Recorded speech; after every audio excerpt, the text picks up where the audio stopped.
Allô. Aujourd'hui, on va parler d'un sujet qui est spécial dans mon cœur, puis on va en parler avec deux personnes formidables. On va parler de l'ascension du Mont-Blanc avec Karel Cadoret et Léonie Cyr, mes deux compagnes de montagne sur le Mont-Blanc. Salut Karel, salut Léo. Salut! Salut. Bon, les filles, comment ça va aujourd'hui? Ça va bien? Oui, vraiment bien. En fait, c'est la première fois que je revois Karel aujourd'hui depuis Chamonix. Fait que c'était quand même très spécial là, de se voir ici en studio pour revenir sur notre ascension, mais comme plusieurs mois après quand même. Mais on dirait qu'on s'est jamais quittés. C'est vrai, ouais. Toutes les filles, là. Ça fait comme si on était trois sœurs liées par la même montagne, le Mont-Blanc. OK. Là, avant qu'on rentre dans c'est quoi le Mont-Blanc, là, j'aimerais ça que vous me parliez, que vous vous présentiez brièvement pour ceux et celles qui ne vous connaissent pas. Puis, by the way, on se connaissait pas toutes non plus avant l'ascension du Mont-Blanc. Fait que, Léo, j'aimerais ça que tu pourrais peut-être commencer par ton intro puis aussi dire comment tu nous as connus aussi par l'éphémère. OK. Mon nom est Léonie, puis... en fait, je faisais beaucoup de sport d'endurance, là, mais de manière super amateur. Mais c'est ça, fait que de la course, du vélo de route, de la course en trail, du ski de fond surtout. Puis ça faisait quand même quelques temps que je rêvais à faire des ascensions. T'avais fait le tour du Mont-Blanc avant, l'année d'avant, hein, J'avais fait le tour du Mont-Blanc, ouais, en septembre 2024. Puis c'est là où m'est venu le rêve profond de vouloir en faire l'ascension. Trop cool. Puis, tu fais quoi dans la vie? Comment, outre le sport, mettons? Comme profession, je suis conseillère syndicale en relations de travail pour la FIC, donc à la défense des professionnels en soins dans le réseau public de la santé. Puis sinon, je suis maman d'un petit chien saucisse. Oh, trop cute. C'est du maman, j'ai fait... What? Tu nous avais pas dit que t'avais un bébé? Non, juste un petit chien saucisse. Puis, quand tu as eu l'idée du Mont-Blanc, finalement, comment ça s'est passé, l'amener de l'idée jusqu'à qu'elle se réalise éventuellement? En fait, c'est après en avoir fait le tour, là, pour celles et ceux qui ont déjà fait le tour du Mont-Blanc. Mais tu sais, évidemment, le sommet, tu tournes autour pendant plusieurs jours. Moi, je l'ai fait en trek. Puis, il est assez hypnotisant, là, comme sommet. Il est magnifique. Puis, les vues sont tellement belles, tellement impressionnantes. Puis, pendant que tu fais le tour, tu rencontres d'autres gens qui font aussi du trek, qui font aussi de l'alpinisme. Puis, vraiment, tu arrives après sur Chamonix, puis... Tu sais, il y a tellement la culture de la montagne là-bas que c'est vraiment venu m'habiter de vouloir en faire le sommet, mais je savais pas encore comment. Puis j'avais pas d'amis ou de famille, tu sais, qui avaient déjà fait de l'alpinisme. Mais je vous suivais sur les réseaux sociaux. Oh, une groupie. Ouais, une groupie. Tu sais, moi, après ça, sur les réseaux sur Instagram et tout ça, mon compte est privé, là. Fait que, tu sais, je vous suivais parce que vous êtes inspirant dans les défis que vous avez faits auparavant. Mais, fait que je me souvenais que vous aviez... que Emma avait tenté l'ascension après que vous ayez fait le TMB à la course. Puis je voulais savoir comment tu t'y étais prise, tu sais, surtout pour savoir, mettons, quelle compagnie de guide avec qui tu avais fait affaire ou tes recommandations sur, tu sais, le niveau de forme que ça requiert que de faire l'ascension. Fait que je t'avais écrit sur Instagram, j'avais slidé dans tes DM, puis tu m'avais répondu super rapidement, puis hyper chaleureuse, là, comme la personne qui était, puis tu m'avais proposé d'aller courir sur le Mont-Royal. Le midi même, littéralement, genre? Ouais, genre le midi même ou en fait, la journée même, tu m'avais répondu, puis je me souviens pas si c'était le jour même qu'on était allé courir, mais on est allé faire le chemin des calèches sur le Mont-Royal en janvier 2025. Puis, mais moi aussi, je me rappelle, c'était comme le début d'une grande aventure. Eh oui. Ouais, fait que j'étais surprise, tu sais, qu'on se connaisse pas, que tu me proposes d'aller courir comme ça pour me donner les détails justement sur comment je pourrais organiser mon ascension. Ça faisait déjà plusieurs mois que j'y pensais, tu sais, j'avais terminé le TMB en septembre. Puis ça me travaillait beaucoup pendant toute l'automne, mais je savais pas comment ni avec qui, mais je savais que je voulais le faire. Tu sais, c'était vraiment comme un sentiment et ça me prenait dans les tripes. Ouais. Tu sais, c'était comme, je suis partie de Chamonix, je prenais le bus de Chamonix à Lyon, puis c'est vraiment venu à moi comme, c'est un peu ésotérique, là, mais genre comme une révélation. Puis j'avais dit à mon chum dans le bus, comme, je vais revenir ici. Ouais, je vais revenir ici, je vais faire l'ascension. Puis il était comme, ah, de quoi tu parles? Puis lui, ça l'intéressait pas vraiment à ce moment-là. Puis c'est ça, fait que je t'avais écrite, puis on avait été courir, puis c'est là que tu m'as dit, hey, j'y vais. J'y vais. En juin, j'étais comme, quoi? Quoi? Puis là, je t'ai invitée sur le coup, hein? Tu m'as invitée sur le coup. J'étais vraiment comme... On dirait que c'est comme un rêve, là. J'étais genre, je me pinçais, tu sais. Moi, j'avais pas réellement de démarche. Je venais juste aller chercher des informations. Puis finalement, tu m'invites en plus avec Karel. Tu sais, t'avais nommé que c'était avec Karel. Genre, OK, wow, tu sais, 2 filles du Québec qui sont full sportives, que j'admire déjà, comme me joindre à elles. En plus, on avait couru ensemble, mais comme une course jasette. Là, on avait 7 km de connaissances, genre communes. On se connaissait pas plus que ça. Là. Genre 7 km, puis je suis comme, viens. Oh my God.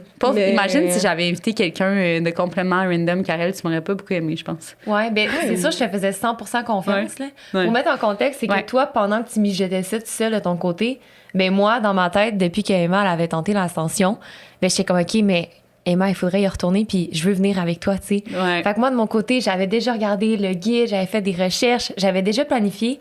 Puis au départ, Emma, toi, ça te tentait pas tant de revenir, je pense. Ça fitait pas dans tes dates. Puis j'étais comme, tu sais quoi, ben je vais le faire, quoi. Ouais. Fait que j'avais tout préparé. Puis là, je t'ai dit, bon, ben je viens d'avoir un appel avec mon guide, c'est telle date, on va y aller, c'est réservé, on le fait en one push. Veux-tu venir? Puis là, t'as dit oui. Puis quelques jours après, t'es comme, ben j'ai trouvé une autre girl qui voulait venir. Puis après ça, Xavier s'est inclus aussi. Ouais. Fait que j'étais comme, OK, c'est that's it, là. On est passé de solo à faire ça en équipe. Fait que j'étais comme, OK, les as se sont alignés. Puis c'est rare, là, que tout le monde, tout d'un coup, les dates que le guide était dispo. Tout le monde. Ouais. Tout le monde s'est aligné. Karel, parle-nous de toi pour ceux et celles qui te connaissent pas encore. Oui, ben allô, je m'appelle Karel Caderet. Je suis ultra traîneuse. J'ai fait mon premier 100 km cet été. Mais sinon, dans la vie de tous les jours, je suis microbiologiste, mais en ce moment, je travaille plus comme généraliste de l'environnement, je pourrais dire. Puis j'adore courir. Puis la piqûre de l'alpinisme, ben en fait, c'est développé grâce à toi, Emma. Et après ça, ben j'étais allée voir plus dans l'escalade de glace. Je trouvais ça vraiment cool. Puis c'est ensuite que là, je me suis dit, bon, ben je suis prête, je crois, à faire l'ascension du Mont Blanc, qui était la montagne que tu avais déjà faite aussi. Puis on l'avait fait, dans le fond, l'origine de l'ascension du Mont Blanc, c'est que Karel, moi et Alexandra, on était allés faire le tour du Mont Blanc à la course. On en avait fait un projet qui s'appelait Immersion Mont Blanc. On avait quand même fait beaucoup de rayonnement auprès de la communauté de course par rapport à ce projet-là. Puis, dans le cadre de ce projet-là, moi, j'avais dit, je vais aller faire l'ascension du Mont Blanc. Mais c'était comme vraiment pour moi, c'est genre impossible, l'ascension du Mont Blanc, mais tout de même, je voulais l'essayer. Puis je me rappelle que je t'avais proposé de venir avec moi, tu sais, de l'essayer. Puis t'étais comme, mais non, Emma, je peux pas faire ça, c'est impossible. Puis là, j'étais comme, OK, ben je vais y aller toute seule. Puis finalement, tu sais, j'ai comme pu voir l'accessibilité quand même à l'alpinisme pour nous. Puis pendant ce temps-là, ben toi, cette idée-là a continué de progresser puis de prendre forme. Puis, tu sais, on a tous des profils différents, là. Justement, toi, je pense que tu as un profil où est-ce que tu as besoin, sûrement par ton background scientifique, tu as vraiment besoin de te préparer, tu sais, justement, ton background escalade de glace, formation en alpinisme, tout ça, genre. Mais oui, parce que quand tu dis le plan en 2023, moi, je fais le tour, puis après ça, l'ascension, j'étais comme, mais non, moi, ça marche pas comme ça, là. J'ai besoin de connaître avant, d'avoir le matériel dans mes mains, de filer, c'est quoi. Puis après ça, l'idée a pu s'ouvrir. Mais toi, t'es plus risqué comme personne. Tu connais rien, t'embarques dans le projet, puis tu y vas. Karel, tu connais rien. Karel, c'était vraiment notre organisatrice, là, comme... Avant l'ascension, elle m'avait dit au gramme près combien de glucides j'avais besoin pour faire mon ascension. Ouais. Moi, j'étais tellement clueless. J'avais comme visuellement mis mon stack de barres énergisantes sur mon lit, puis comme... Karel est juste arrivée avec la donnée scientifique. Non, t'as besoin genre de, je pense que c'était 58 grammes par heure. Puis j'avais finalement genre tout calculé mes trucs. Puis mais on faisait vraiment une bonne team. Il y avait moi qui faisais n'importe quoi. Il y avait Karel qui organisait genre vraiment sharp. Puis il y avait Léo qui suivait aussi la parade. Genre, Karel, elle disait quelque chose, tu le faisais. Ah, ben c'est certain. C'est sûr, le 58 sûr. grammes de glucides, c'est sûr que c'est ce que tu as consommé. C'était prouvé là. scientifiquement, là. Fait Ouais. que moi, j'obstine pas la science, là. Ah, mais des fois, je suis un peu intense. Là. Ça servait à rien, là, tu sais. Non, Pas ça mal sûr servait. que j'ai pas tant mangé tout ce qu'on avait, là. Non, on Un a sandwich. définitivement pas tout mangé. Vaut mieux ça. plus que pas assez. Ouais. Est-ce qu'on a réussi l'ascension du Mont Blanc? On a réussi l'ascension du Mont Blanc. On a réussi. Comment ça s'est passé? OK, là, j'ai envie on a parlé un peu du background de comment on s'est rendu puis pourquoi on a eu l'idée de l'ascension. Mais là, éventuellement, là, c'était une idée puis on a confirmé nos dates. Là, il fallait trouver le guide. Karel, tu l'as dit, on a été chanceuse à ce niveau-là, mais c'est quand même quelque chose de compliqué, non? Ouais, vraiment. Puis moi, en fait, je suis pas passée par Internet. Je suis allée directement en demandant à un ami sur Instagram, là, Gabriel Lemieux. Puis lui, il avait déjà fait avec ce guide-là. Il avait fait en one push. Puis, tu sais, c'est quand même rare. Ben, pour moi, j'ai l'impression des gens qui vont dire, OK, je le fais en one push comme ça. Puis lui, il faisait ça. Fait que je suis directement allée, je lui ai écrit sur WhatsApp. Puis j'y ai dit, comme, on est des filles, on est vraiment entraînées. Puis peu importe ce que ça prend, on veut le faire en one push. Fait que on saura plus tard que pour le one push, lui, c'était pas la même description que nous, hein. Ouais. Mais C'est quoi, pour ceux qui savent pas, un one push? ben techniquement un one push dans les règles, c'est tu pars de Les Huches et tu fais l'ascension du Mont Blanc jusqu'à 4800 mètres aller-retour. Les Huches, c'est comme la ville Ouais. à genre 1000 mètres d'altitude, mettons. C'est là. ça. Mais nous, dans notre tête, on faisait référence au one push que tu avais fait en 2023, qui était de partir du Nid-d'Aigle à genre 2400. Fait que c'est vraiment un gros push quand même. Là, tu sais, tu finis puis t'es vraiment fatigué. Mais lui, il avait tout planifié pour commencer à partir de 1002, genre. Fait que, Ouais. bref, ça a été un choc quand on l'a appris puis on s'est tout réorganisé pour commencer comme on voulait au Nid-d'Aigle. Là. Mais ça, c'est à savoir aussi, là, que, tu sais, c'est un one push, mais c'est un gros défi quand même. Là. Faut être prête, mettons. Puis Léo, j'ai vu son visage comme sourire quand tu disais, quand Karel elle a dit, ah, on est 3 filles genre super entraînées. Pourquoi tu souris à ça? Ben, moi, j'étais très impressionnée là, avant de partir avec vous de votre niveau d'entraînement. Tu sais, je vous connaissais pas. Alors, ce que je voyais de vous, c'était vos médias sociaux du genre Instagram, Strava. Je pensais vraiment pas être à la hauteur de votre niveau d'entraînement, tu sais, malgré le fait que je m'entraînais beaucoup puis que je fais beaucoup de sports d'endurance, très variés d'ailleurs, là, qui, je pense, sert beaucoup pour ce genre de défi-là. Mais je pensais pas être à la hauteur. Puis Xavier aussi, là, tu sais, super entraîné, c'est genre le G.I. Joe du groupe. J'étais vraiment impressionnée, fait que tout le long de l'hiver jusqu'en juin, ben, tout le long du printemps, j'avais vraiment comme mis de la rigueur dans mon entraînement pour être à votre hauteur, là, mais c'est ce qui m'impressionnait. Puis aussi, moi, au début, je pensais pas que je m'engageais dans un one push. Là. Je savais pas ce que c'était un one push, puis comme un single push. Puis après, quand j'ai su c'était quoi, j'étais comme « épelaille, OK ». Fait qu'on va mettre les bouchées doubles sur l'entraînement, mais Comment t'as fait pour finalement, t'entraîner? Comment t'as structuré ton plan d'entraînement? Ben, j'ai vraiment demandé à ChatGPT, là. C'est un peu gênant, là, mais Non, j'avais pas c'est pas gênant du tout. d'entraîneur. Après ça, ben... Parce que l'idée, c'est aussi d'expliquer aux gens comment, genre, ce que je trouve cool, là, c'est qu'on avait tous des backgrounds relativement différents. Karel et moi, on n'a pas du tout... Ben, tu sais, on est 2 coureuses de trail, mais reste qu'on n'a pas tout à fait le même background. Puis toi non plus. Mais on est tous arrivés là dans un fitness similaire, puis on a tous apprécié l'ascension de la même façon. On avait toutes des craintes puis des insécurités respectivement. Puis moi, ce que je trouve cool, c'est comme, genre, de venir dire à tout le monde qui nous écoute comment elles peuvent se préparer de façon différente. Ça n'a pas besoin d'être en courant 100 km comme Karel ou en faisant G.I. Joe de la montagne du Mont Washington comme Xavier aussi. Il y a aussi un background comme toi, tu faisais, genre, t'as zwifté, t'as fait du ski de fond. Ben, je suis allée avec les intérêts que j'avais déjà et que je pratiquais déjà. Donc, les sports dans lesquels j'avais une discipline, j'ai juste élevé le volume puis la fréquence. Mais donc, l'hiver, je fais du vélo de route sur ma base d'entraînement. Je fais beaucoup de ski de fond. J'ai eu une énorme saison de ski de fond à l'hiver 2024-2025 qui m'a clairement aidée. Donc, de faire du sport aussi pendant l'hiver, s'exposer au froid, définitivement, ça aide. Après ça, je fais de la course à pied, de la course en trail. Alors, le printemps venu, ben, j'ai mis l'accent sur ça. Puis ensuite, on est parti en juin pour Chamonix. Fait que ça a été ça. Beaucoup de pilates, yoga aussi pour détendre et puis faire du renforcement musculaire. Mais j'ai mis l'accent sur ce qui me faisait plaisir. Puis... Peut-être que je rajouterais que j'ai l'impression que l'ascension du Mont-Blanc, on peut peut-être rapidement le voir comme étant c'est le même entraînement qu'une course d'ultra ou quelque chose comme ça, mais finalement, j'ai l'impression que physiquement, oui, on était bien entraînés, fait qu'on l'a peut-être pas ressenti, mais moi, je trouve que c'était plus la fatigue mentale. Comme, tu sais, après avoir marché pendant 10 heures, là, on redescendait en montagne, puis moi, j'avais les yeux brûlés. J'étais comme, ouf, OK, là, je vais aller me coucher 2 secondes, je vais boire de l'eau parce que au niveau de la tête, là, j'étais fatiguée, là, mes yeux, ils voulaient plus ouvrir. Fait que, tu sais, ça pour... Tu sais, je pense que ça doit déjà être dans ta personnalité d'être une personne qui est capable d'avoir, tu sais, de l'endurance malgré la fatigue mentale. Mais, tu sais, au niveau physique, je crois que l'entraînement qu'on a tout fait, c'était parfait, là.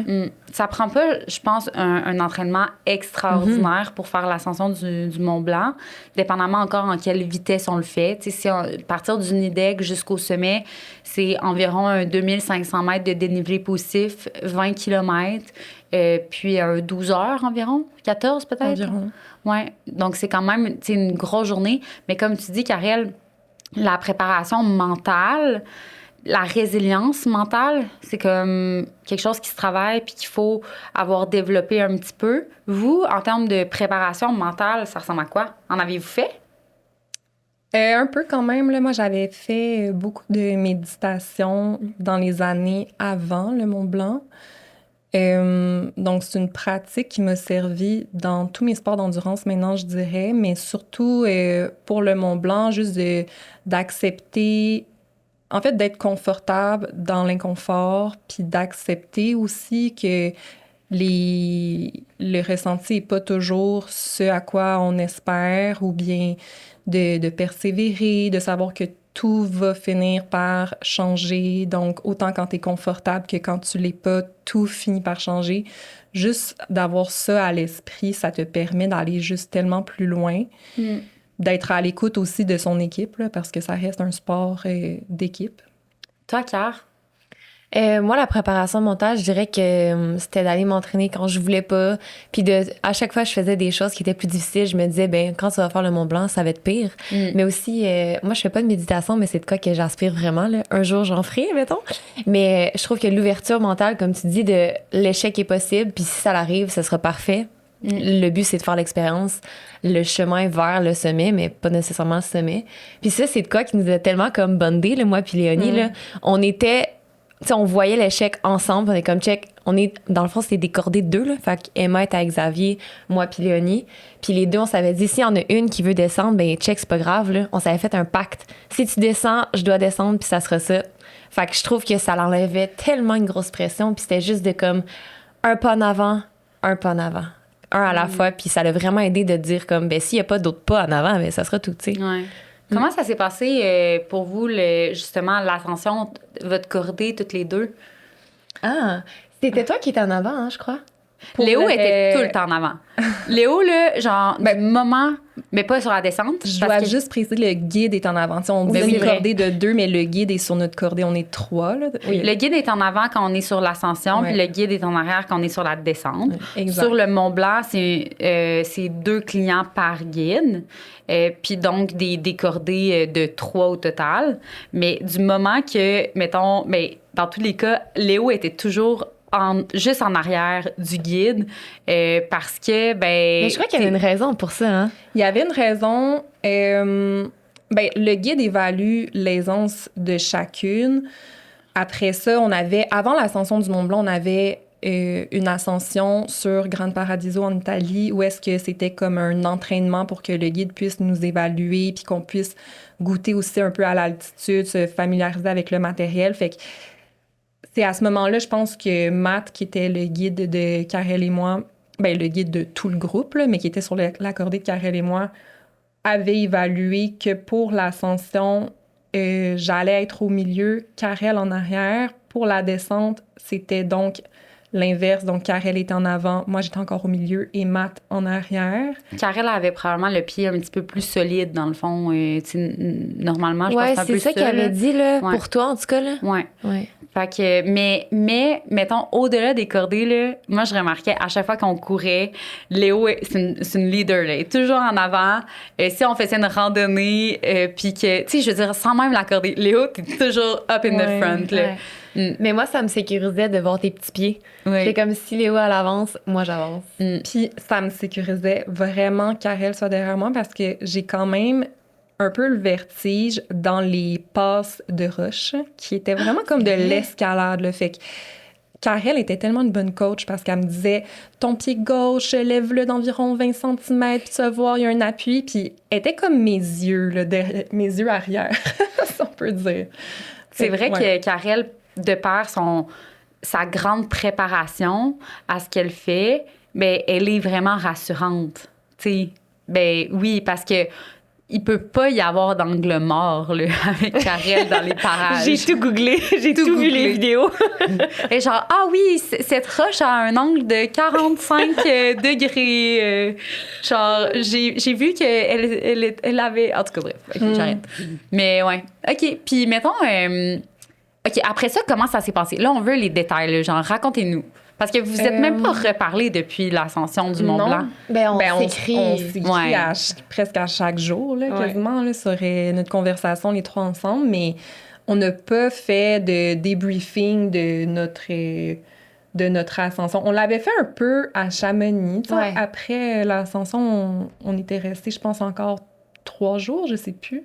Mais tu sais, mettons, quand on arrive, là, la journée qu'on sait qu'on va gravir le Mont-Blanc, on s'est acclimaté un petit peu à Grande Paradiso, on a fait un premier sommet, on a testé notre matériel. Là, on arrive, puis on sait que c'est go time, on part de Chamonix, on prend un premier bus, un deuxième bus, un troisième bus, un lift et un petit train qui nous amène au premier refuge, au refuge du Nid d'Aigle, à 2300-2400 mètres d'altitude. C'est comme le plus bas refuge pour faire l'ascension de la voie normale du Mont-Blanc. À partir de là, comment ça se passe? Puis c'est quoi le refuge aussi? Genre, expliquez-nous, c'est quoi le vibe? OK. Bien, premièrement, quand on part de Chamonix, là, c'est pas mal long avant de se rendre. Il faut savoir ça. Il faut se préparer un petit sac avec beaucoup de nourriture, même des vêtements de rechange, parce que tu sais pas, en fait, ça va prendre combien de temps au final, là, parce que ça aurait pu qu'on doive se réfugier à quelque part puis qu'on puisse plus avancer. Mais bref, on arrive au petit refuge au Nid d'Aigle à 2342 mètres, je pense. Voilà. Voilà, c'est ce que je dis. Dans mes souvenirs, là, je pense, à vérifier. Mais on arrive, puis premièrement, il n'y a pas d'eau, là, c'est juste des bouteilles d'eau en plastique qu'on doit acheter. On s'est fait des sandwichs pour l'ascension. Xavier n'a pas de sandwich, il y a juste des petits bonbons, mais tu sais, c'est le gars qui doit manger le plus. À ne pas faire, là. Donc, si vous faites le Mont-Blanc en one push, prévoyez-vous moins de 2 sandwichs. J'avais dit, achète-toi des sandwichs, Xav. Puis il a dit non. Ben, je pensais qu'il y en avait eu assez. Mais c'est parce que dans le fond, tu peux rien acheter au refuge. Fait que c'est vraiment planifié. Puis ils vont t'offrir un repas. Mais tu sais, là, tu vois, on avait du bœuf. Moi, j'étais pas prête à manger du bœuf à ce moment-là parce que je fais une transition de végé à manger de la viande. Mais là, le bœuf, c'est comme non, c'est too much. Là. Fait que je vais pas le tester live. Mais tu sais, on avait vraiment un beau repas. Tout le monde a vraiment bien mangé. Puis, dans le fond, on partait directement à 22h le soir même. Ouais. Puis, je pense que c'est à ce moment-là que tout le monde s'est un peu remis dans sa coquille. Là. On parlait moins, on était plus calme. Mais on est arrivé au Nid d'Aigle, je pense qu'il était environ 16h, j'ai envie de dire. Donc, on commençait l'ascension à 22h, fait qu'on avait quand même justement ce moment-là pour chacun se recueillir. Je pense qu'on a tous eu notre petit moment comme de solitude. On avait une couchette pour se reposer, là. Fait que moi, je suis allée faire un peu de méditation, écouter un album de musique qui me groundait. Après, on a eu... J'ai pas réussi à dormir, là. Après, on a eu le souper. Puis on a eu encore environ 1 heure pour aller se reposer un peu, là, ce qui était important parce que on s'apprêtait vraiment à faire un effort considérable pendant plusieurs heures et de nuit. Fait que nuit blanche. Moi, j'ai pas réussi à dormir, je sais pas vous. Ah, c'est pour le couloir de la mort. Expliquez-nous, c'est quoi le couloir Ouais. de la mort, les filles? Donc, on doit partir, ça dépend de la vitesse des personnes, mais nous, selon l'évaluation du guide, si on partait à 22 heures, on passait le couloir de la mort. Durant la nuit, là, le moment, en fait, où le mur est le plus gelé, donc il y a moins de coulées de roches, il y a moins de roches, en fait, qui peuvent débouler et te fracasser le crâne. Fait que c'est à cette heure-là qu'il avait décidé. Et ça fait aussi que si on avance dans le temps à 10 heures plus tard, bien, on passe le couloir à 9 heures le matin, juste avant que le soleil expose le couloir au grand complet. Et c'est là que les coulées de roches peuvent commencer, puis ça devient super dangereux. Fait que le guide, lui, avait vraiment tout planifié, puis on a fait un départ tellement rapide, là. Il y a un Moi, je me moment rappelle encore, là, Ouais. j'ai des vidéos que j'essayais de nous filmer en train de partir sur notre ascension, là, justement à 10 h le matin, 10h15, là, je pense, cette vidéo-là.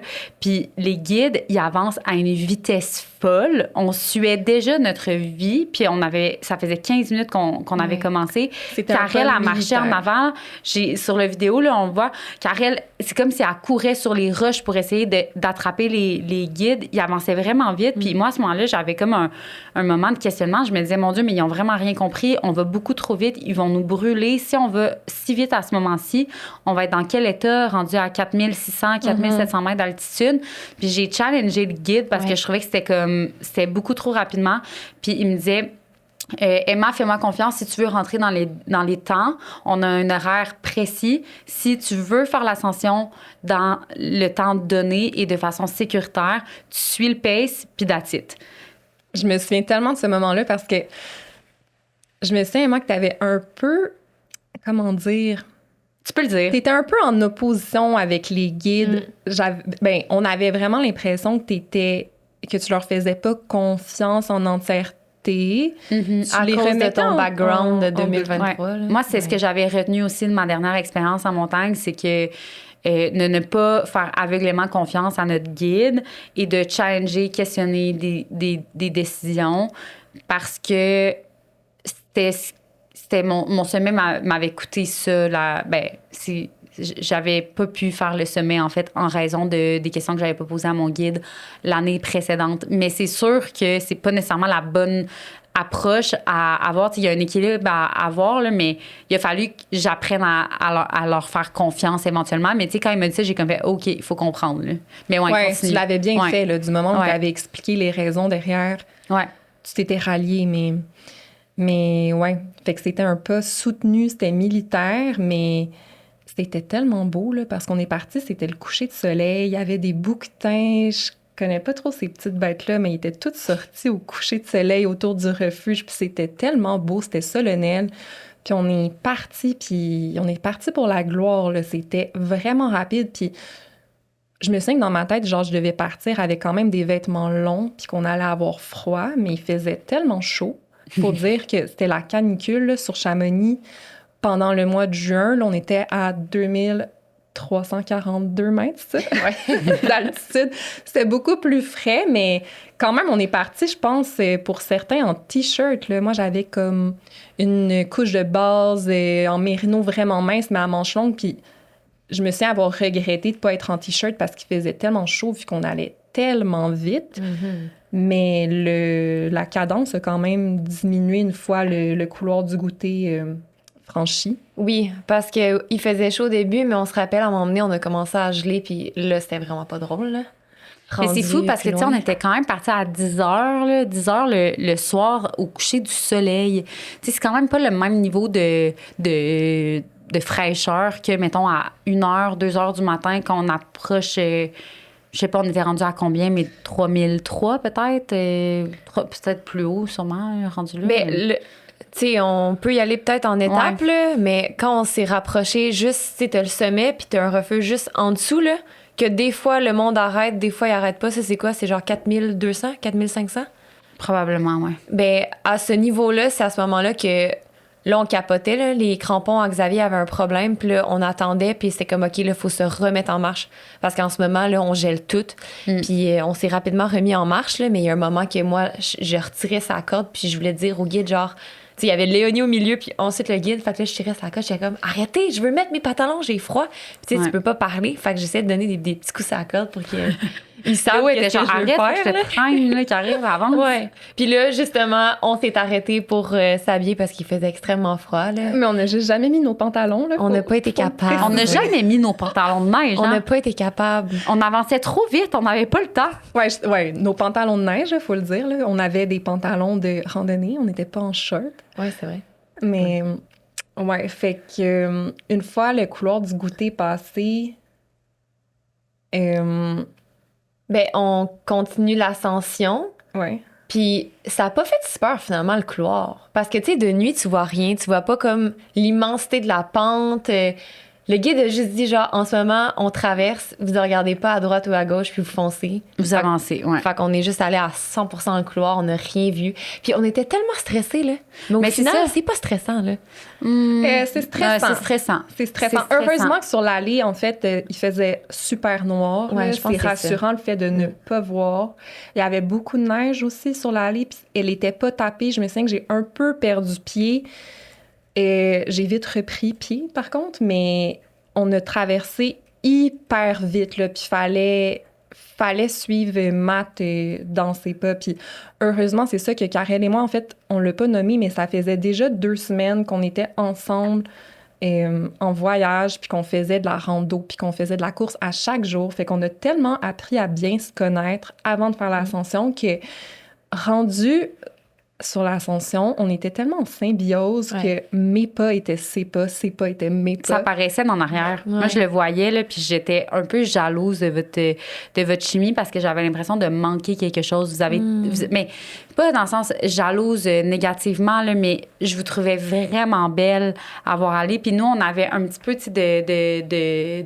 ben, pas de retard là, dans notre cordée, mais il y avait quand même un écart des fois qui se créait, puis je me sentais vraiment comme j'ai peur de les perdre. Tu sais, j'avais peur comme de vous perdre. C'était vraiment bizarre comme sensation, là. Mais ouais, vous étiez vraiment belle à voir aller. Puis je vous sentais focus. Tu sais, je veux juste remettre les choses en perspective, là. Pour vous, c'était comme votre première montagne.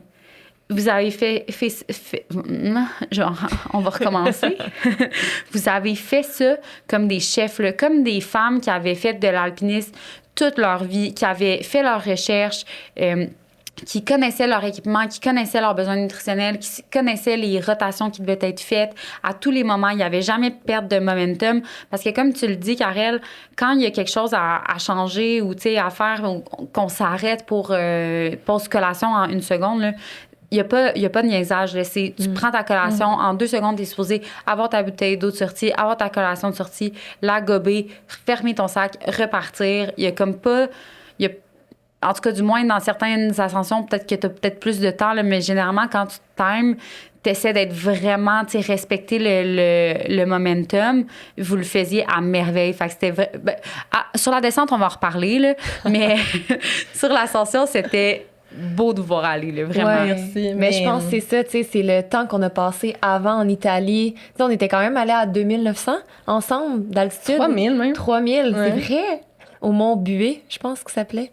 Mais bref, fait qu'à chaque fois qu'on faisait ces trucs-là, on était comme prête. C'est quoi le plan d'urgence? Si jamais arrive de quoi, est-ce qu'on a telle affaire? Fait qu'on était, tu sais, on savait préparer mentalement, puis on savait quoi faire, là. Oui, puis tu sais, je tiens quand même à souligner l'importance de se familiariser avec son matériel, de le connaître, de savoir quelle couche de vêtements mettre, quand, puis avant aussi de ressentir Le froid ou les effets secondaires. Puis, ben, je pense que ça l'a réellement été un facteur de réussite. Puis, Karel et moi, les deux, on fait du ski de randonnée alpine. Ben, Karel, elle, c'est de la planche à neige qu'elle fait, mais je fais juste cette parenthèse-là parce que c'est vraiment un sport, je pense, qui aide beaucoup à se préparer à l'alpinisme pour celles et ceux qui ont l'intérêt, parce qu'il y a ces transitions-là de matériel, de vêtements dans des conditions qui sont vraiment hostiles, tu sais, comme pour avoir fait des voyages dans l'Ouest canadien puis en Gaspésie. Quand tu es au sommet d'une montagne puis qui fait genre temps ressenti moins 40 puis que tu dois enlever tes mitaines, changer tes fixations, changer tes couches, prendre une bouchée, prendre de l'eau, comme les secondes sont vraiment comptées puis t'as pas le temps de niaiser puis de chercher tes trucs dans ton sac. Fait que je pense qu'autant que Karel que moi, on avait ce réflexe-là déjà déjà ancré, là, on peut dire. Ouais, j'allais dire exactement la même chose que toi. À chaque fois, je compare un peu, tu sais, les conditions de l'alpinisme, ben, je fais référence à être sur le top du mont Albert pendant une tempête. C'est drôle que tu dises ça parce que quand j'ai fait, ben tu sais, j'avais fait une première fois le Mont Blanc, tentative qui avait échoué. Après ça, 2 mois plus tard, j'avais fait la course des Chic-Chocs, le 105 kilos. Puis je m'étais retrouvée sur le top du Mont Albert à redescendre dans la course. Puis j'avais une sensation, je me souviens, j'étais comme, oh mon Dieu, c'est comme le Mont Blanc en ce moment. J'avais la sensation d'être contre les éléments au même titre que quand j'étais à 4600 mètres d'altitude en train de tenter l'ascension. Mais comme c'est bizarre, là, c'est des comparaisons qui sont plus ou moins valides, mais les sensations que tu as sont vraiment similaires. Contre les éléments, maîtrise de où tu mets tes pieds, concentration, focus, genre gérer ton alimentation, ta nutrition pour pas prendre froid, mais en même temps pas avoir trop chaud. Puis Être éloigné de la civilisation. vraiment, ça, c'est quand même... Est-ce que vous trouviez que c'était difficile, ce volet-là? Moi, je trouve que le Mont Blanc, c'est quand même le fun parce que tu te sens quand même proche de la civilisation. Tu sens que s'il arrive de quoi... T'es proche, là. Premièrement, tu la vois, là, comme tu vois Chamonix, toutes ces lumières, et dépendamment d'où est-ce que tu es rendu dans l'ascension, tu le vois pas tout le temps, mais quand même, là, t'es pas au fin fond de l'Amérique du Sud, où est-ce que personne va venir te chercher, là. T'es au Mont Blanc en France, là. C'est quand même... Oui, puis tu sais, je reviens du Népal, puis je me suis dit, OK, le base camp, là, on s'en va à 5300, c'est de la randonnée. Je trouvais ça plus difficile parce que l'alimentation, c'était tellement difficile comparativement au Mont Blanc. Tu vas à l'épicerie, t'as tes framboises, tu manges ton beau déjeuner avant de faire l'ascension. Là, au Népal, c'est pas la même chose, là. Tu manges du dalbata. Hey, Il y a pas de toilette. Là, tu sais, au refuge, j'avais des belles... Tu sais, c'était pas très beau au refuge des toilettes, mais au moins tu pouvais t'asseoir. C'était très beau. Toutes ces conditions-là, ça fait des pieds que pour te laver pour te brosser les dents. Tous ces facteurs-là, tu sais, de milieu qui est similaire au Québec, ça fait que l'ascension du Mont Blanc, je trouve que oui, c'est difficile comme ascension, mais ça nous permet d'être plus accessible que faire de quoi d'autre au Népal ou même ailleurs dans le monde. Tu sais, au Pérou, là, ça doit être aussi difficile que quelque chose au Népal, là, mais même si c'est une altitude qui est similaire. Là. Ouais. Votre highlight du Mont Blanc, respectivement, ce serait quoi? Karel, tu commences.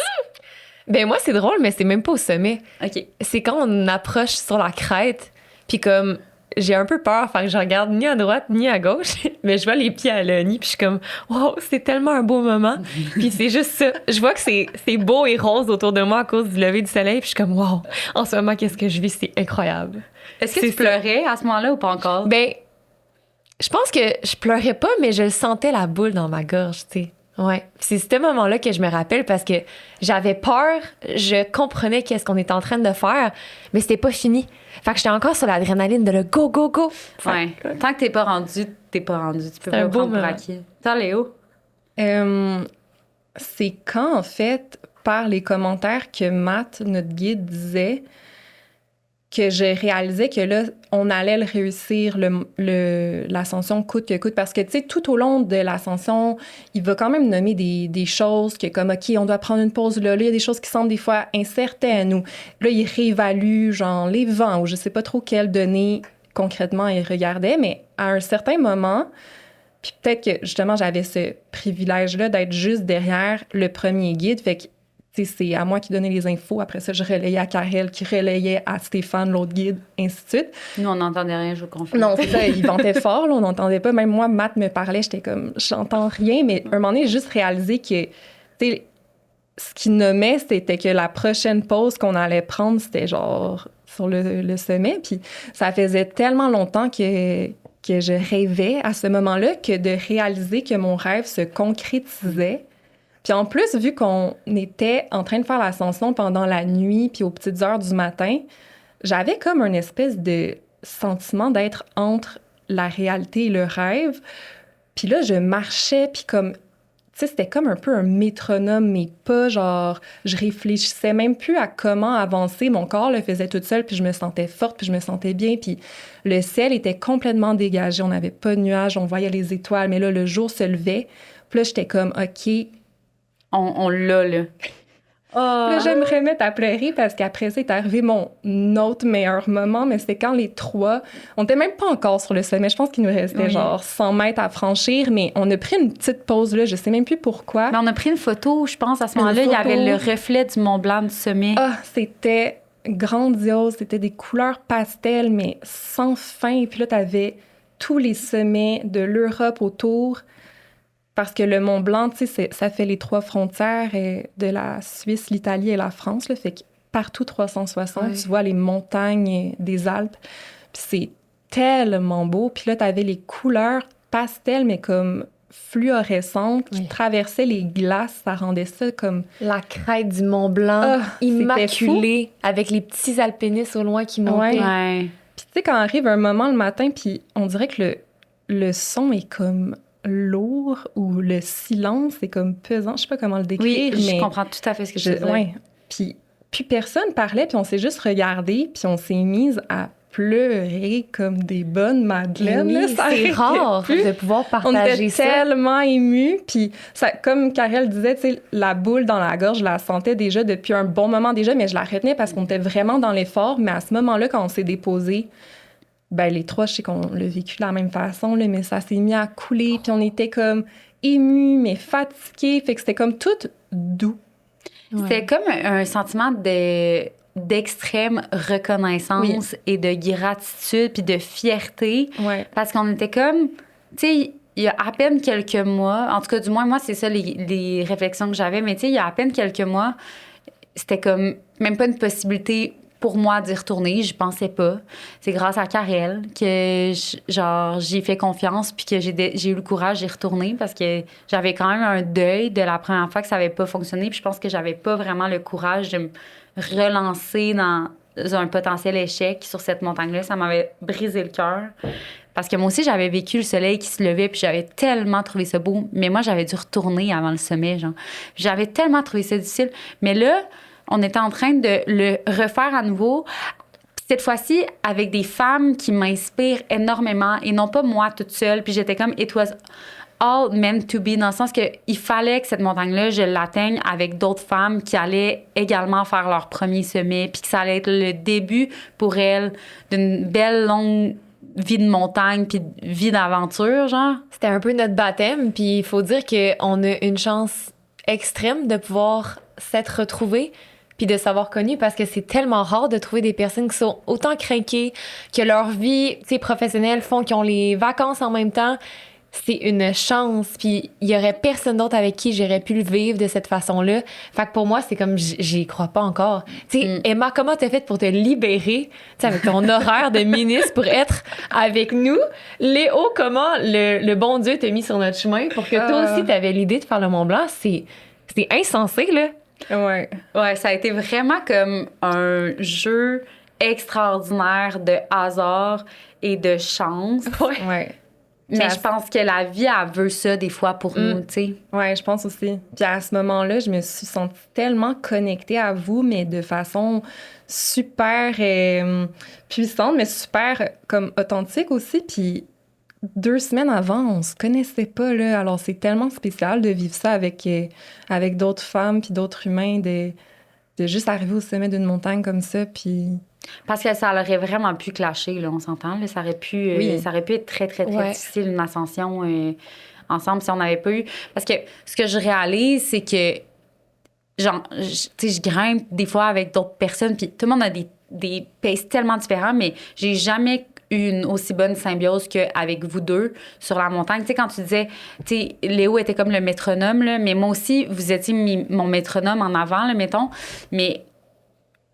J'ai jamais vu d'autres personnes grimper aussi vite que vous deux, mettons, après quelques expériences par la suite, puis réfléchir à Ojos del Salado ou à Aconcagua ou à Amadablam, Island Peak. J'ai jamais vu des gens monter la montagne comme vous le faisiez. Puis, tu sais, je pense qu'il y a comme peut-être une énergie féminine un peu différente, comment on se prépare à faire l'ascension, genre comment on gère les risques, comment on prépare notre matériel, comment on prépare notre nutrition, puis comment on s'entraîne. Je pense qu'on veut des fois être over-préparée en tant que femme, peut-être. Ouh, T'sais. c'est un bon point que tu apportes. Ouais. Parce que vu que c'est un milieu tellement comme masculin, on est comme, je peux pas arriver là half prep parce que le monde, ils vont faire, bah, je te l'avais dit, je le savais. C'est pas pour toi, cette C'est pas pour montagne-là. toi, on savait. Ouais.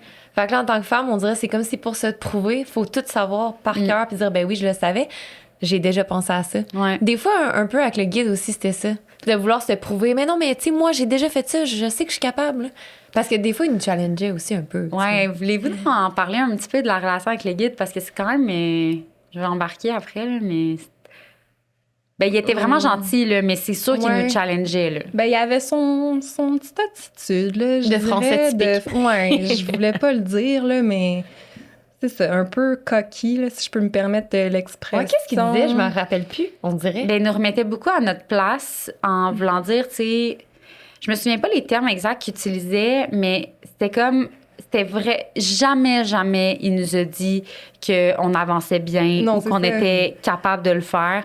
Il me remettait en question. Il disait, si vous n'êtes pas capable de suivre, c'est votre problème, le sommet ne sera pas pour vous. Tu sais, il disait beaucoup de choses comme ça, il me semble. Oui, Mais c'est je vrai. me souviens que souvent, je disais, hey, ça va bien, hein, on est bonne. Puis moi, je nous trouvais tellement hot parce qu'on dépassait toutes les cordées, mais vrai. on les dépassait comme vraiment Vraiment vite. rapidement. Puis je pense pas qu'à part nous, il y avait d'autres cordées qui le faisaient en single push cette journée-là, ou peut-être que oui, mais je trouve que c'est d'autant plus remarquable. Là, tu sais, j'ai l'air de me jeter des fleurs, mais comme je vais le faire, là, on était vraiment plus rapide, puis les gens avaient dormi ou faisaient peut-être l'ascension en 2 ou en 3 jours, ce qui est vraiment cool et remarquable aussi, mais tout ça pour dire que nous, on le faisait d'un seul coup, puis qu'on dépassait tout le monde et on devait vraiment faire de la gestion de communication avec les autres cordées pour leur dire chaud On devant, arrive. les girls débarquent, là. Ouais, parce que Tassez-vous. tu dis les girls débarquent.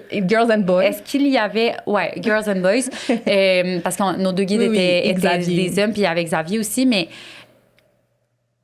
Est-ce qu'il y avait beaucoup de filles sur la montagne? Vraiment pas beaucoup. Au sommet, il n'y avait aucune femme. Je m'en souviens pas sur le sommet, mais on a croisé des cordées, puis dans les refuges, on a croisé des femmes, mais comme je peux Ouais. pas dire On qu'il y se a- rappelle du nombre de femmes, genre que c'était C'est comme ça. 10, mettons. Ouais, c'était Sur prédominance homme. prédominance à 1000% hommes. Puis quand on était au refuge du Nid d'Aigle, au départ, on a dit, ouais, nous, on fait en one push. Puis là, tout d'un coup, la réaction des gens, c'est genre, oh, one push. Fait que là, c'est comme, OK, on se questionne. Ils nous Après regardent de haut ça, en bas. ouais. Ah, Après ouais. ça, quand on s'est rendu au refuge, c'est quoi le dernier refuge à 3800? Du goûter? Ouais, refuge du goûter. On rentre là, puis en fait, on rentre à 2 heures du matin en même temps que tout le monde commence à se réveiller puis à se préparer. Il y avait des hommes partout. Puis tu sais, nous, on rentrait, genre, on était en train de boire un coke parce qu'on n'avait pas mangé depuis le début. On a ajouté notre lampe frontale qu'on avait déjà sur le casque, puis eux, ils étaient en train de mettre leur bas, puis ils étaient comme, puis vous, les filles, vous partez en combien de temps? T'es comme, ben là, nous, Ouais. On est là sans- depuis c'est 10 heures ça, hier là. soir. là. On Déjà marche parti, depuis ce là. matin, là. Puis c'était genre, ah ouais, OK, ben, on Ah, ils verra au étaient sommet, impressionnés, tu sais. ils nous regardaient. Ouais. ouais. La seconde question qu'ils posaient, c'est OK, donc vous allez dormir après, dans quel refuge au goûter? On est comme. Non, C'est parce que nous, ce ça. soir, on est de retour en ville à Chamonix, là. Ouais. On dort pas ici. On a dormi très bien à Chamonix, par contre. On était claqués. On était claqués. Mais oui, c'est vrai. Mais éventuellement, moi, je me rappelle que le seul compliment que j'ai eu du guide, à un moment donné, c'est quoi qu'il a dit? Tu as le pied sécure. Oui. Non, le pied montagnard. Oui, c'est ça. Emma, elle a le pied montagnard. Je me rappelle.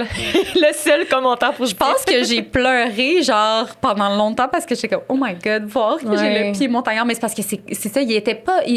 C'était pas quelqu'un de très. Il allait pas te mettre en confiance. C'est pas le genre de personne qui fait des compliments de façon Mais c'est pour ça naturelle. que je trouve que c'est un guide pour personnes qui est peut-être plus avancée.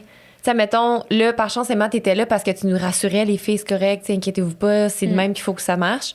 Mais tu sais, quelqu'un qui a plus d'expérience, justement, il a pas besoin de ces commentaires-là, de se faire rassurer ou quoi que ce soit. T'es bonne, bravo. Mais je là. pense Mais que en de- même temps, j'ai jamais eu le sentiment qu'ils doutaient de nous.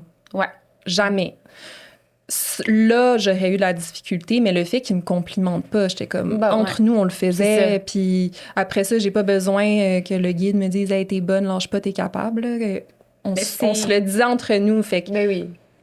c'est ça. Moi, c'est quelque chose que je remarque aussi beaucoup, là, genre, dans ma dernière expé au Népal, là, les Sherpas, ils rassuraient personne. Là. Au contraire, ils étaient même pas capables de nous dire des mots avec autant de profondeur ou d'intelligence émotionnelle en anglais. Là. Mettons, là, c'était pas des discussions qu'on pouvait avoir.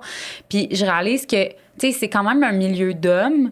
Puis c'est un milieu où est-ce que tu es supposé aller en montagne parce que tu connais tes skills, tu es préparé, tu es genre stratégique, tu as fait ta préparation et donc tu n'es pas supposé aller chercher comme de la validation. Ouais, de la validation de la part de ton guide. Ton Sherpa, ton guide, il va t'amener, il va prendre les décisions parce qu'il connaît la montagne, il va s'assurer que tout est beau, il va communiquer avec les divers refuges pour être sûr que tout est beau. Puis aussi, tu sais, aussi, les guides sont souvent des hommes et n'ont, eux, jamais eu cette validation-là émotionnelle que nous, en tant que femmes, on recherche peut-être. Fait que je pense que c'est peut-être un peu parce que, d'une part, un manque d'expérience qu'on a besoin de validation, mais aussi, c'est rare des femmes qui vont en montagne, je pense. Mm-hmm. Puis les guides puis les Sherpas sont pas habitués au fait que nous, on a peut-être un petit peu plus besoin de tout ça pour avancer. Pour nous, c'est comme naturel de dire Ben hey, oui. bravo. Il n'y a pas une charge mentale de devoir penser à dire OK, là, il faut que je dise bravo. Non. Mais sûrement que eux, ça serait un poids de plus à se rappeler. Fait qu'ils sont comme juste au pire, on dit rien, that's it. C'est quoi que vous avez trouvé le plus difficile, respectivement? Puis, tu sais, Karel, je pense que tu as eu une petite aventure sur la descente. Là. C'est vrai. Ça a été tough. Mais, tu sais, ça peut être ça. Mais ce que vous avez trouvé le plus difficile, respectivement? Moi, ça a été la descente dans la partie qui était rocheuse. J'avais tellement mal aux genoux. Puis aussi, vous êtes très rapide à la descente, beaucoup plus d'aisance que moi. Fait que le rythme était rapide, j'étais fatiguée, j'avais mal dans les genoux. Il commençait à faire tellement chaud.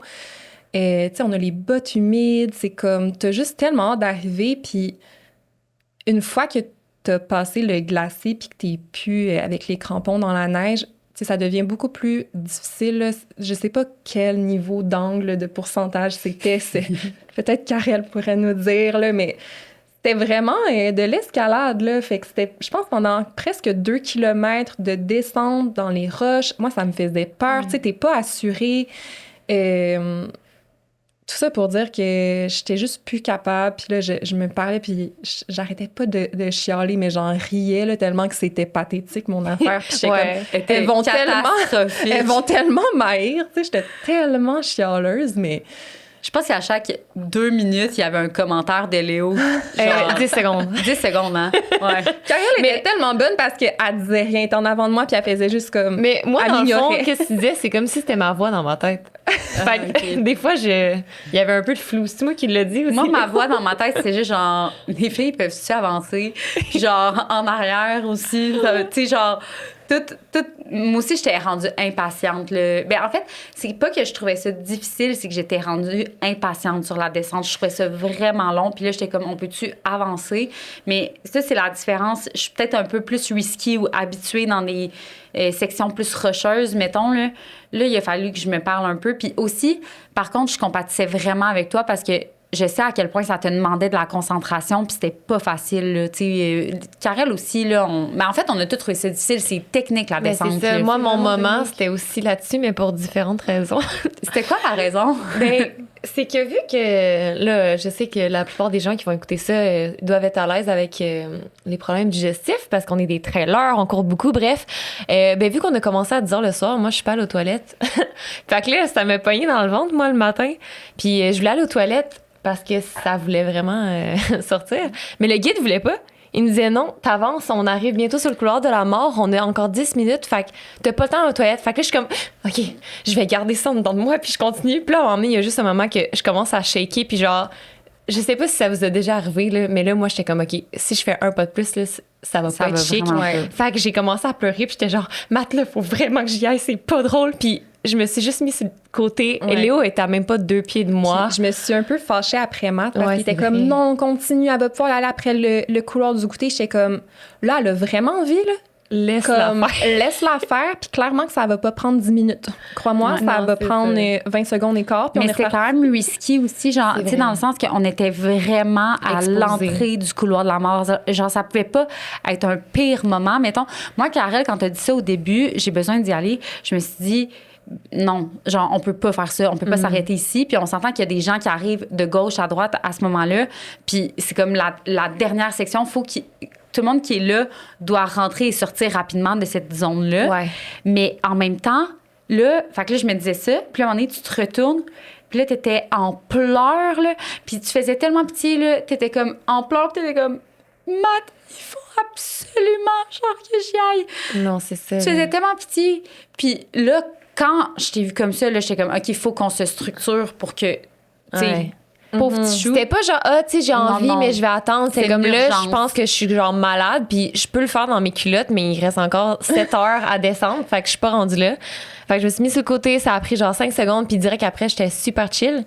Mais aussi, c'est que moi, des fois, quand j'ai vraiment mal au ventre, là, je l'ai appris, ben, je peux faire des chocs vagales, puis juste pass out. Je le savais pas vraiment au moment du Mont Blanc, mais là, maintenant, je le sais absolument. Là. Au Népal, ça me l'a fait. Fait que C'est quoi, hein? Explique-le davantage. Ben, pourquoi t'as ça, puis...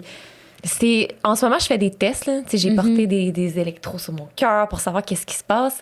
Mais c'est juste que mon corps, il y a tellement des gros chocs avec mon système digestif qu'il vient juste shut down. Sauf qu'il envoie les mauvais signaux à mon cerveau. Ça fait que mon cerveau aussi, il shut down. Puis genre, je vais pas à puis Ça, c'est dangereux. des fois, en je vais... montagne, Ouais, ben, c'est dangereux. Mais ça arrive juste quand j'ai des grosses douleurs. Fait que là, c'était une grosse douleur de mon ventre. Le truc, c'est que si j'avais été, admettons, avec moi-même, la minute que j'ai senti que j'avais mal au ventre, je serais allée aux toilettes. Mais là, Matt, il était là, non, tu y vas pas, tu y vas pas. Puis pendant 1 heure, c'était ça. Fait que, tu sais, ça a eu le temps de build-up puis d'avoir mal. Fait que là, ça l'a poussé jusqu'à à ce moment-là.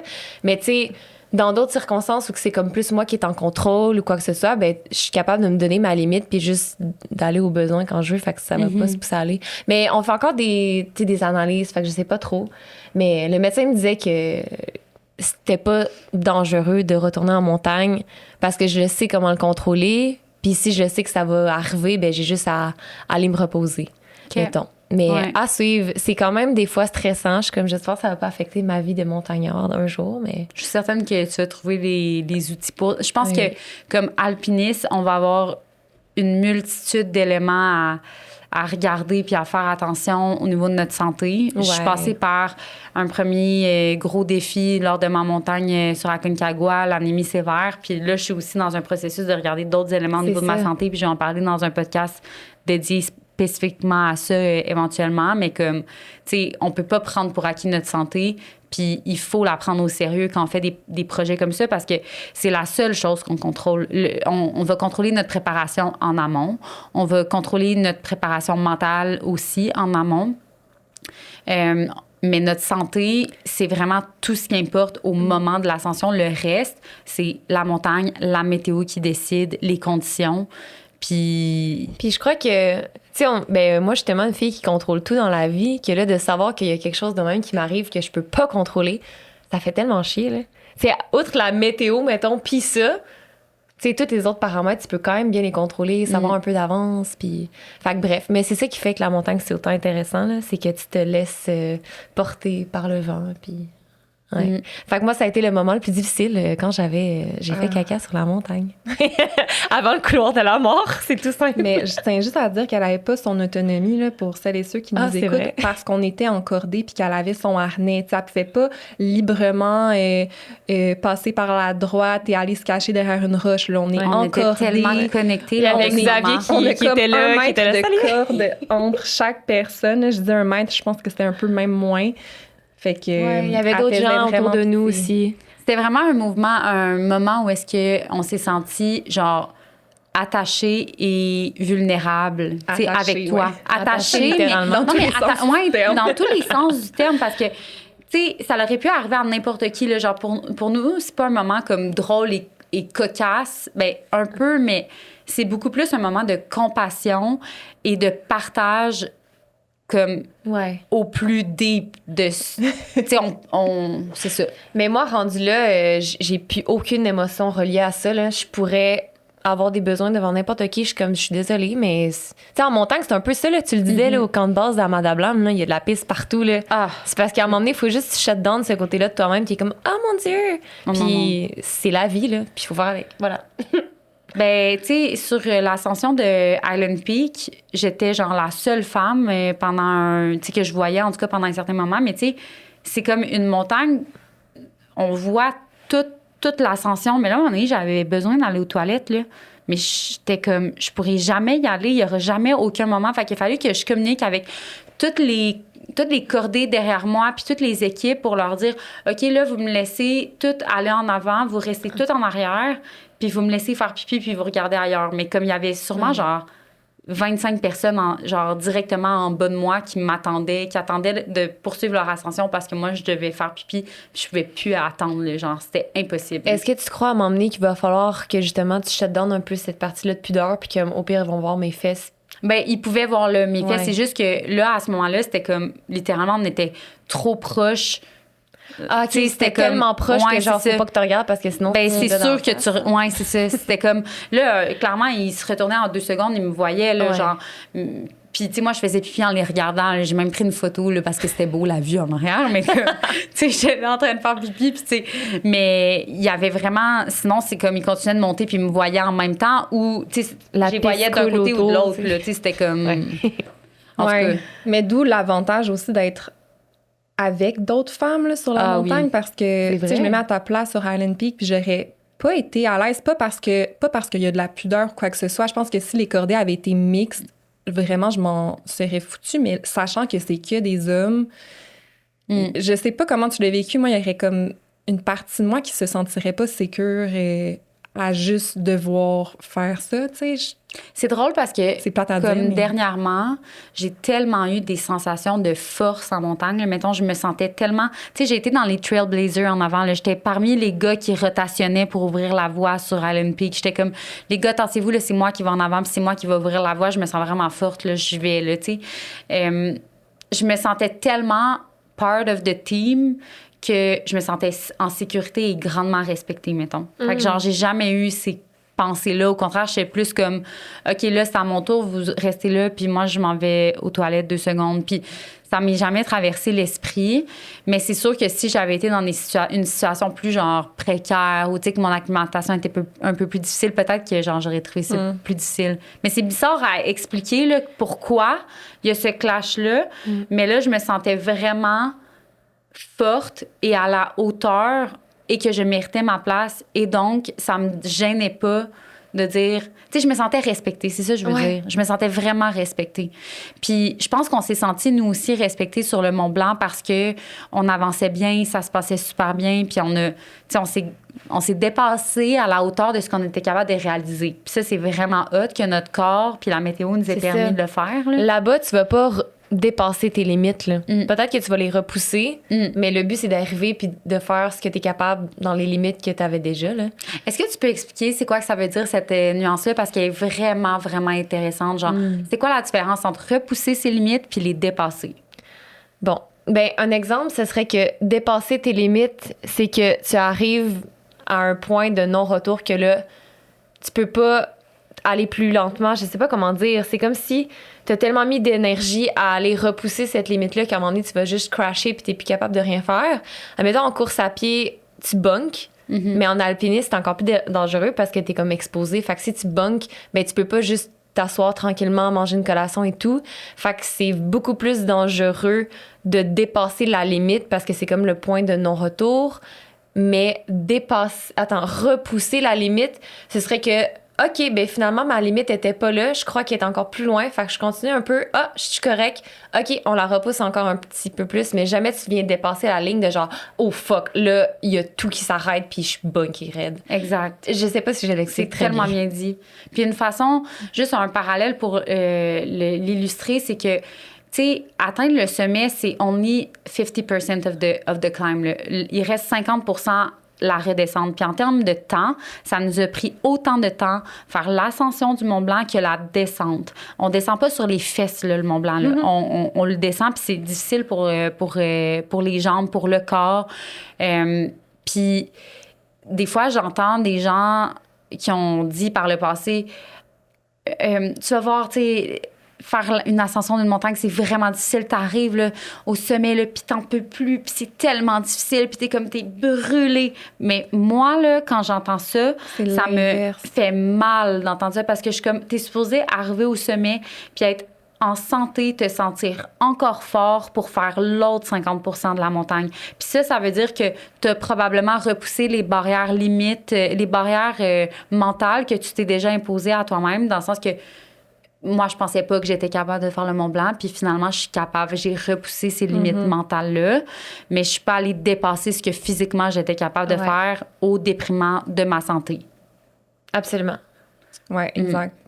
Pour moi, c'est repousser les limites. C'est justement ce pourquoi on aime faire ces sports-là, c'est qu'on va visiter elle est où réellement notre limite, parce qu'on a la conception qu'elle est située, mettons, à ce niveau-là, mais quand tu t'exposes à des nouveaux défis, des nouveaux climats, avec des nouvelles personnes, ben c'est là où tu te rends compte que ta limite, elle est beaucoup plus loin ou moins loin peut-être, là. Ça dépend de l'expérience que tu vis, mais tu vas la visiter en tout cas.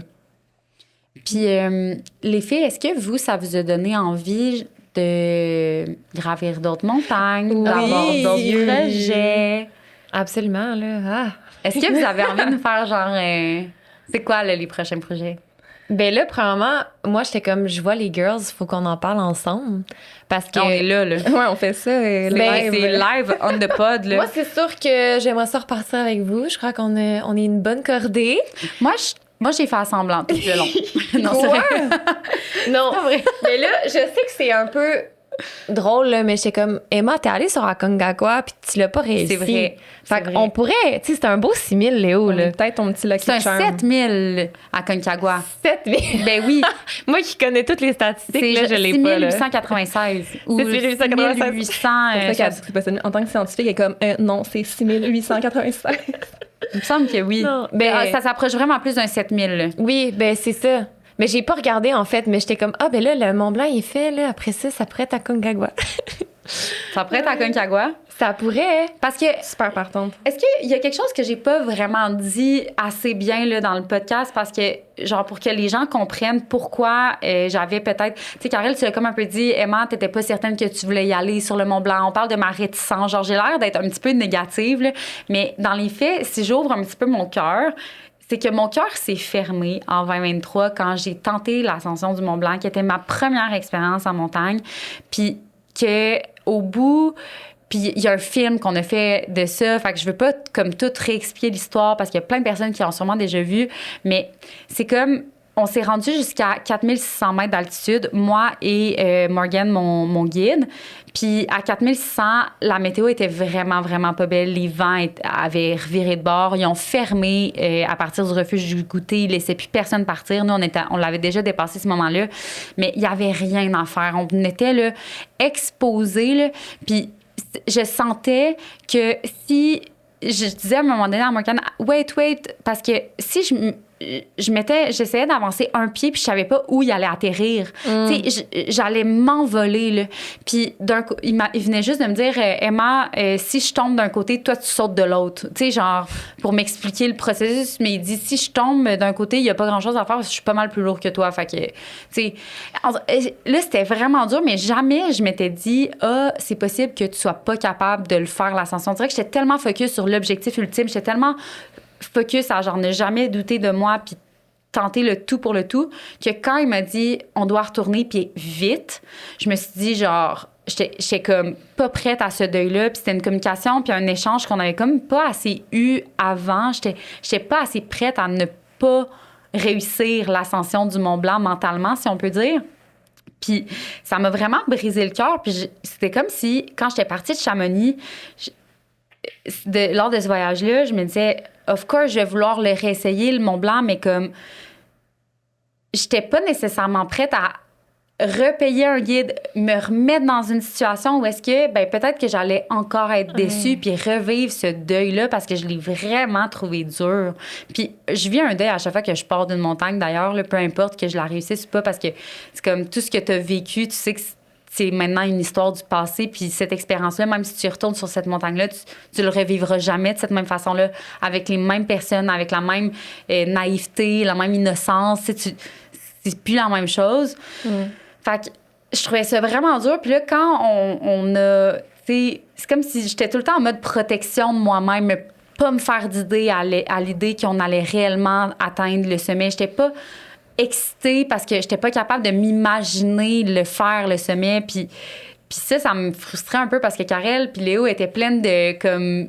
Bubbly. Ouais, bubbly, Ouais, mais moi, on je avait l'avais pas, ça. On a parlé de notre pacte tantôt, dans le sens de si ça va pas bien, on est là l'une pour l'autre, mais on s'était surtout dit, puis on s'était serré la main comme dans la salle de bain du refuge, mais du refuge où est-ce qu'on logeait à Chamonix, mais on s'était dit, je me souviens que j'avais dit à Karel en la regardant dans les yeux, j'étais comme, c'est sûr qu'on le réussit. Comme, on n'est pas venu ici pour pas le réussir. Il y a aucune raison que j'abandonne. Il y a aucune raison, surtout que j'abandonne, pour que toi, tu doives abandonner. Alors, on avait vraiment la conviction de se rendre après ça. Évidemment, des situations de météo, on peut jamais prévoir, on peut jamais contrôler, mais tout ça pour dire que... Mais on dirait que moi, le sommet, c'était pas tant important. Là. Je voulais juste le faire, mettons. Puis si on y arrivait pas, c'était correct. Ah, moi, je l'avais vraiment en tête, là, pour être honnête. Là, j'étais comme, il y a aucune chance que je le fasse pas. Là. Je me souviens de... ouais. Je me mettais pas de la pression. C'était juste comme je l'avais tellement visualisé que pour moi, c'était une certitude. Comme on dirait que je le sentais, là, que ça allait se faire. Mais moi, c'est comme ça, je me sentais... Il y avait 2 ans, genre, puis que j'avais pas pu y arriver, genre. Fait que j'étais pas capable de me dire... J'ai la certitude où je vais l'atteindre. J'étais juste capable de faire comme... Je vais me rendre le plus loin que je vais pouvoir, un peu comme toi, Karel, mais vraiment méga coquille de protection, genre méga défensive, si on peut dire, là, par rapport à... Tu sais, j'étais comme, si on va trop vite, peut-être que ça va pas fonctionner. Tu sais, je voulais vraiment être sûre qu'on puisse y arriver. Mais c'était beau ta conviction que tu avais, là, parce que je me rappelle que... C'était super naïf, là, mais écoute, c'est dans cette naïveté-là que tu m'as écrit, puis que on s'est rencontrés, qu'on est devenu un super trio, puis que finalement, on a réalisé l'ascension. Puis, c'est juste genre... Pour visualiser, quand à un moment donné, on était à l'arrêt, puis là, c'était comme shaky un peu, là. Tu sais que c'était vraiment exposé, puis le soleil se levait, mais on approchait, puis il y avait comme vraiment plus de certitude qu'on approchait le sommet, finalement. Je me souviens que j'étais comme, oh mon Dieu, à partir d'ici, je n'ai jamais mis les pieds... Je suis en mode découverte. À partir d'ici, là, je ne connais rien de ce qu'on est en train de vivre. Là, je le vis moi aussi pour la première fois. Puis j'étais comme, wow, OK, peut-être qu'on va réussir cette fois-là. Puis je me souviens justement quand là, on a atteint le sommet, c'était juste comme la réalisation d'un 2 ans que dans ma tête, ça faisait du sens que j'avais pas eu mon premier sommet parce qu'un sommet, ça se mérite. Ça se mérite dans les bonnes circonstances avec la bonne intention. Puis j'étais comme, c'est tellement meaningful qu'on soit toutes les 3 ensemble là. Fait que là, j'ai fait une grosse parenthèse pour le prochain sommet. Pour le prochain sommet. Mais j'ai l'impression qu'avec vous, tout est possible. On dirait qu'on a tellement tout notre background différent que on propose un plan, puis c'est comme, OK, demain, ça peut être fait de même, puis on part ensemble, puis ça va se faire. Là. On a 3 plans sur la glace. On a Matterhorn. Les dons, là. C'est Matterhorn, en Suisse. Oui. Puis il y a un sommet super technique qui ressemble un peu au joyau du Népal, mais en Suisse. C'est comme à Madablam, Suisse. Ça fait 3 fois que je dis la Suisse. Je pense qu'on a compris. Puis ensuite, on avait parlé du Pérou, faire un trail running plus un sommet à la fin. 2 sommets. Ouais.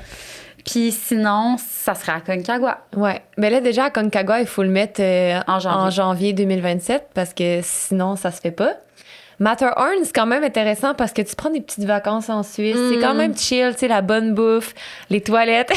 On pourrait faire genre un training camp dans les Pyrénées, faire du training de scrambling, puis finir avec Matterhorn. Puis ça, c'est vraiment intéressant parce que c'est plus accessible et relaxant que d'aller au Pérou. Et là, c'est un méga trip, le Pérou. Là. Ouais. C'est pas une petite balade. C'est genre le Népal tout... Non, pas à ce point-là, vraiment pas. Non, peut-être un peu moins, mais... Je pense que dans tous les cas, c'est vraiment pas si pire que ça, le Pérou ni le Népal. Je pense que ça a l'air, tu sais, intense, mais c'est quand même plus accessible, je pense, que on le pense. C'est juste que le luxe, le confort de la Suisse, c'est un peu différent. C'est des vacances, c'est moins l'aventure. C'est des Mais il y a vacances. aussi, on pourrait partir de Chamonix, genre / Mont-Blanc, puis prendre la lier course? jusqu'à la course, jusqu'à Matterhorn, c'est un 200 Ouais, c'est un beau km de trek, trail. ça. C'est Ça vrai. va super Ouais. Ben, c'est sûr que dans tous les cas, si on va en Europe, on fait un genre de, tu sais, TMB. Une pierre deux coups. Ouais, c'est ça, là. Puis j'en sais comme ça, là, mettons, là, puis j'aimerais ça que les gens qui nous écoutent, parce que si vous nous écoutez, vous nous écoutez. Parce que, tu sais, on a toujours dit, avec le Tour du Mont-Blanc, ça serait tellement le fun de faire un truc de groupe, puis amener des filles avec nous, puis, tu sais, l'organiser. Puis peut-être pas à Concagua, puis peut-être pas Matterhorn, parce que je pense que dans les deux cas, à Concagua, c'est un peu trop intense, puis ça serait notre première expérience, puis c'est un 7000, puis Ouais. c'est comme Puis intense. ça serait un petit projet, genre, pour nous. Ouais, Donc, pour projet nous. bébé. Ouais, exact. Projet bébé. Projet bébé. Non, mais notre petit bébé qui Ok. est comme, on veut prendre soin, puis qu'on aimerait faire Ah, ok. ensemble. Ouais. Notre petit cocon. Oui, c'est ça. Puis on maîtrise Au pas trois. assez ce contexte-là pour amener des gens avec nous. Non, Fait que ça, c'est je vrai. pense pas. Puis Matterhorn, ça serait comme trop des vacances. Je pense que pour en faire quelque chose de groupe, mais mettons le Pérou, là, ça serait quand même cool qu'il y ait un volet trail running, que comme on organise une trail running retreat avec des girls, avec un premier sommet, avec d'autres mondes aussi. Ça Ouais. pourrait être le fun. Là. Puis d'ailleurs, tu sais, on disait que c'est rare de trouver des femmes qui sont autant intenses que nous, mais je sais pas pourquoi, là, mais dans la dernière année, là, j'ai rencontré des girls, là, ils sont vraiment craqués. Là, puis j'ai la liste de noms en ce moment, puis je suis comme, on est ready. Là. Ouais, moi aussi, j'ai vraiment un Ouais, beau j'en réseau de connais plein, femmes puis- fortes. Après avoir... Ben, une fois que je suis revenue ici, après notre voyage, il y a plusieurs personnes là, qui m'ont demandé justement comment ça s'était passé, comment j'avais trouvé ça de voyager avec du monde que je connaissais pas. Ouais. Parce qu'il y a beaucoup de monde qui était comme sceptique du fait que j'allais voyager avec des personnes que je connaissais pas du tout. Là. Moi, au contraire, Puis, tu sais, je trouvais des ça- influenceuses. des J'en sais rien. influenceuses. Oui, il y avait aussi un peu de jugement, là, pour être Ouais, ouais. honnête, de la part de certaines personnes, mais moi, c'était vraiment ce qui m'excitait. Là. Je me sentais comme si je partais en colonie de vacances, comme quand j'étais enfant, puis je trouvais ça vraiment cool, justement, que dans mon aventure, j'allais apprendre à connaître des nouvelles personnes qui sont aussi motivées que moi et même plus motivées que moi. Fait que, ouais, je pense qu'il y a tellement de monde qui ose peut-être pas le faire, mais que ça peut être rassurant, tu sais, de partir avec un groupe. Mm. Puis il y en a qui s'empêchent aussi de faire ces sports-là parce Ben, qu'elles n'ont absolument. pas d'amis qui en font. Fait que... OK, mais là, Faut donner fait au que suivant. écrivez-nous si vous Ouais. voulez qu'on organise ça, puis s'il y a quelque chose qui vous tente en particulier, puis on va peut-être make it happen. Ouais, ça serait. On va aller au insane. Mont-Royal, puis on aller va... au Royal. On vous le dira pas, mais on va Ah. évaluer votre fitness sur la Ouais, montée c'est de ça. Homestead. Respectivement, chacune d'entre vous, votre plus gros défi de l'année prochaine, c'est quoi? Puis Léo, je sais que tu l'as pas encore, fait que tu vas le dire sur Ah. le pod. Mon plus gros défi? Attends, ça Ouais. sort quand, ça, Tu ce le podcast-là? Ah non, ben je refais le marathon canadien de ski de fond en février. Ah, c'est genre cool. 100 Genre, kilos? c'est 160 kilos sur 2 jours. C'est En ski de fond classique, avec par jour environ 1500 à 1800 mètres de dénivelé positif. ouch. C'est pour les personnes qui connaissent le ski de fond classique, là, c'est complètement démesuré comme distance, Pour comme les gens dénivelé. qui savent pas non plus, Ben, genre, tu sais, moi, je cours vraiment- beaucoup, là, mettons, là, je me considère en forme, puis j'ai Ouais. fait 6 km de ski de fond en genre 1h30. Same. Fait que, Ben, voilà. c'est que c'est un sport qui est très technique, là, du moment où ta technique, tu développes ton aisance, et je veux dire, tout est possible, mais ça reste vraiment un gros défi. Fait que ça, c'est prévu pour début février. Nice. Puis, ben, je vais clairement m'entraîner en janvier. Je m'en vais en Alberta pour faire full de ski de fond. Puis une course en trail, t'avais pas un ultra en tête? Ben, peut-être, là. Tu sais, j'ai fait une première longue distance au Bromont Ultra C'était en ta octobre. première? Ma première course en trail, j'ai fait le 55. Ça s'est vraiment bien passé pour une personne qui était non entraînée. Et là, je fais une parenthèse, mais j'avais fait une commotion cérébrale C'est vrai. à cause du vélo de route pas longtemps avant. Là. Comme je recommande pas ça à personne, en tout cas. Si vous voulez le faire, consultez votre médecin. Là, mais bref, Parfait. moi, je l'ai fait. Ça s'est bien passé. Puis, ben, c'est sûr que ça a donné le goût d'aller repousser et visiter mes limites de distance en course en trail. Fait que peut-être à Ricana, je me disais le 65 ou le 80 m'intéresserait. Il y a D'ailleurs, quelqu'un je d'autre prends qui va vos courir recommandations. UTHC. OK, le podcast Ah est oui. supposé sortir en janvier. Fin Ok. janvier? Fin Ben, c'est janvier. parfait. Tu peux-tu en parler? Mais j'ai pas peur, là. Vas-y. Ouais, ben, je me suis inscrite au 125 Arcana. Je trouve que c'est la deuxième plus belle course après UTFS. Fait que là, j'avais fait le 100, maintenant je vais faire le 125. Puis j'ai comme projet aussi de le partager avec vous le plus possible. Fait que comme avec UTFS, là, on va essayer de faire de la belle création de contenu sur ça. Un documentaire, hein? Possiblement. Oh my God. Ben, si c'est ça, ça serait incroyable. Ouais. Vraiment hâte de vous suivre. Moi, je sais pas encore ce que je vais faire au niveau de la course, fait qu'on verra. On verra en temps et lieu. Ouais. Je cours T'as pas plus. comme Retraité. Non. 2, 3 courses que t'avais gagnées, non? Je sais pas. Ah, L'étiquette? Ouais. ouais, mais je sais pas si je vais reporter en 2027. À Ok, voir. ok. Le seul ticket que j'ai puis que je sais que je vais faire, c'est deviner. Divide? Ben, je suis inscrite, mais ça. À suivre. Je suis pas supposée le dire. Mais à voir, parce que je veux m'assurer que ça va fitter. Un 200 mètres, ça bouscule Ouais. beaucoup un agenda. Là. Mais non, c'est Chicago, le marathon de Chicago. Oui! Oh! Ouais. J'aimerais ça m'améliorer vraiment dans ma vitesse. Fait que je vais Ouais. aller jouer là-dedans. Mais ça veut pas dire que je retraite de la course entre elles. C'est juste que je trouve ça cool, les build-up marathons. Ben oui. Fait que, Puis que vu faire ça. Courtney sur son dernier marathon, Elle a fait combien? 2,38. Ouh. My God. Mais moi, je vais faire ça pour 3 heures un jour. C'est insane, là. C'est dit. C'est dit, ça va peut-être pas arriver. Ouais. Merci les filles d'avoir été là avec nous sur le balado. Vous êtes vraiment, vraiment inspirantes. Puis ça a été un énorme privilège de faire l'ascension du Mont-Blanc avec vous. J'ai hâte déjà de faire tout plein d'autres montagnes puis de vous voir aller devenir des top alpinistes. Merci. Oh, merci à merci. vous. C'était vraiment le fun. Oui. Yay!